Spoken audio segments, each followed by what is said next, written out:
Olá, queridos! Na nossa reflexão de hoje, nós vamos abordar 3 assuntos: os maus pastores, Jeová Tsidkenu e os falsos profetas. Uma mensagem forte para os dias de Jeremias e de extrema importância para os nossos dias.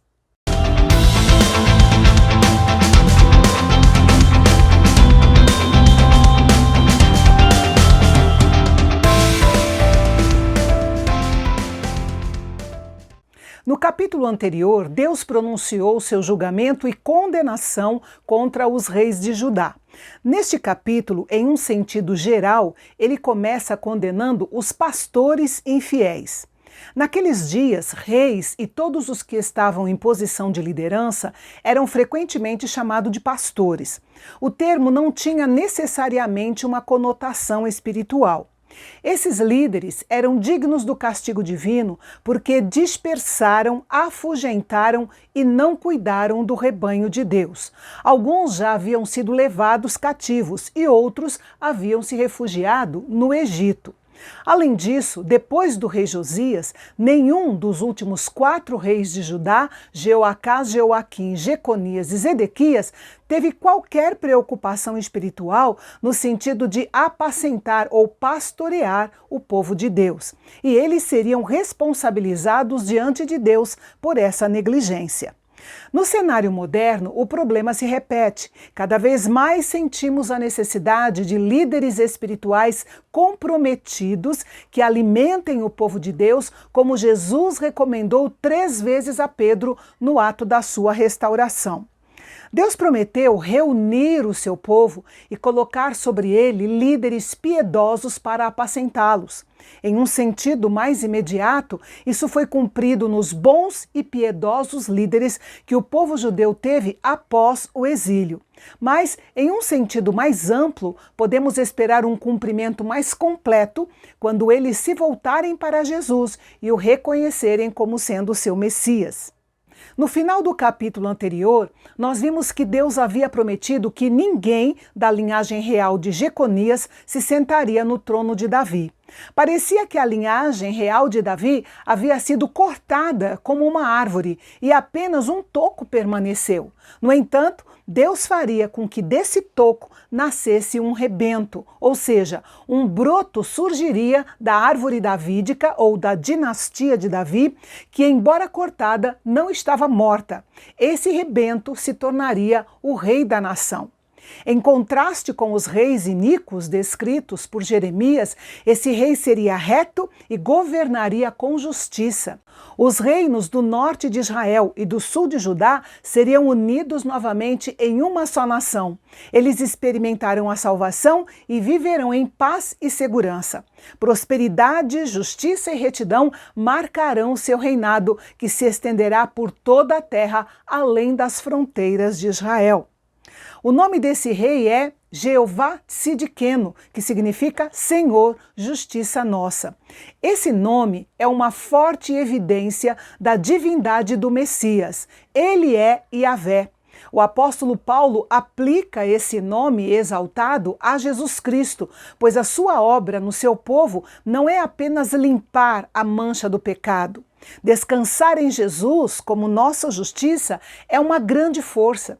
As ameaças e os terrores de Satanás não nos perturbam, porque nós cremos no Senhor, justiça nossa. Ele é quem revogou a lei, condenou o pecado e venceu a morte e o inferno. Jeremias anunciou que uma libertação mais maravilhosa do que o êxodo do povo do Egito aconteceria no futuro. Deus traria seu povo de volta à terra prometida depois do julgamento do tempo de exílio que viria. Mas esse retorno seria apenas o prenúncio do que será o ajuntamento mundial que ocorrerá nos últimos dias.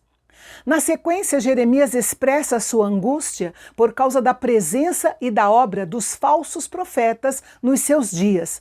Seu coração estava partido por causa do dano que eles causavam à honra de Deus e ao seu povo. A mensagem principal de Jeremias era: arrependam-se, e a mensagem principal deles era: relaxem. Não era possível que ambos estivessem certos. Jeremias se concentrou em 3 áreas na vida dos falsos profetas que eram especialmente abomináveis. Primeiro, sua conduta vergonhosa. Os falsos profetas cometiam adultério e depois iam ao templo e fingiam adorar a Yahvé, transformando a casa de Deus em um covil de salteadores. A palavra adultério também incluía a adoração que eles prestavam aos ídolos, abandonando o Deus vivo e sendo infiéis às promessas da aliança. Os falsos profetas haviam conduzido o reino do norte de Israel para o mau caminho e estavam fazendo o mesmo com o reino do sul de Judá. Jerusalém estava se tornando como Sodoma e Gomorra, cidades tão perversas que Deus teve que destruí-las. A terra passava por uma seca grave, pois os falsos profetas levaram o povo a transgredir as estipulações da aliança do Senhor. Quando uma nação precisa de cura, normalmente é porque o povo de Deus não está obedecendo e nem servindo ao Senhor como deveria. Mas a palavra de Deus dita a Israel no passado ainda é válida para os nossos dias. Se o meu povo, que se chama pelo meu nome, se humilhar e orar e me buscar e se converter dos seus maus caminhos, então eu ouvirei dos céus, perdoarei os seus pecados e sararei a sua terra. A segunda área abominável na vida dos falsos profetas era a sua mensagem desonesta. Os falsos profetas ofereciam ao povo uma falsa esperança de paz, através de mensagens que agradavam o povo. Acontece que essas mensagens não eram da parte de Deus, pois em lugar de paz, o Senhor estava prestes a liberar sua ira santa sobre o seu povo pecador.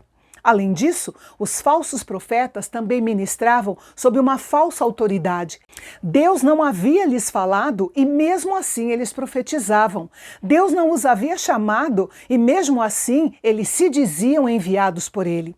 Ensinavam uma teologia que tornava conveniente aos judeus ser religiosos e continuar vivendo em pecado.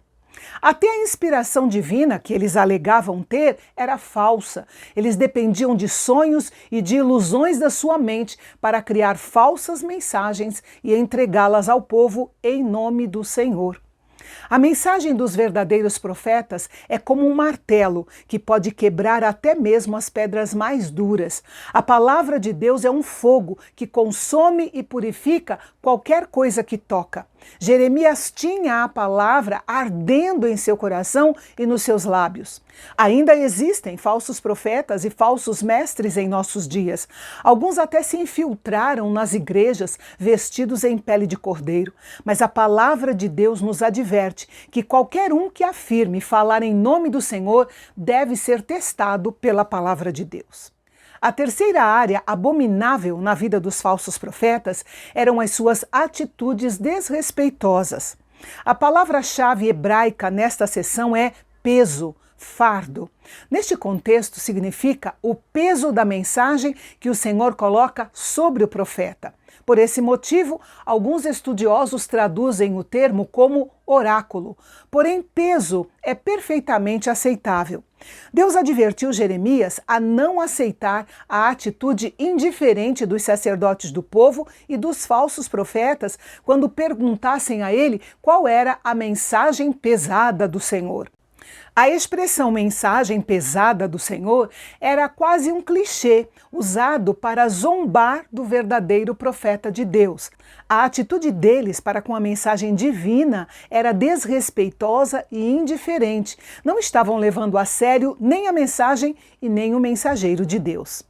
A tradução da Bíblia Viva capta muito bem o espírito dessa passagem. Diz assim: por isso, Jeremias, quando uma pessoa qualquer, um desses profetas, ou até mesmo um sacerdote perguntar quais são as más notícias que o Senhor manda hoje, você deve responder: vocês são as más notícias. Eu vou jogar todos vocês para longe desta terra, diz o Senhor.